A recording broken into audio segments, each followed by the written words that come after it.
हजुरहरूलाई नि एउटा प्रश्न सोधे ल।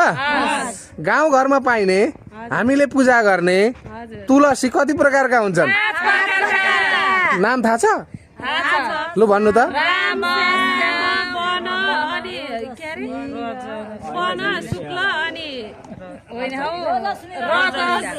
रोजरी र शुक्ला। फेरि एकचोटि क्लियर भन्नु त।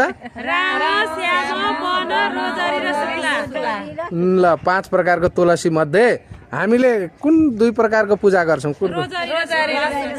हो त्यो जातको हामी पूजा गर्छौँ। अनि 2टाको माला लाउँछौँ,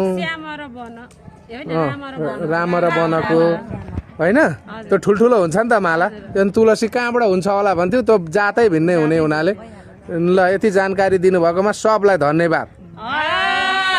हजुरहरूलाई मेरो भिडियो कस्तो लाग्दैछ, राम्रो लाग्दैछ भने लाइक कमेन्ट र सेयर गर्न एकदम नबिर्सिनु होला। हवस् त, अनि सब्सक्राइब पनि गरिदिनु होला। हवस्, धन्यवाद।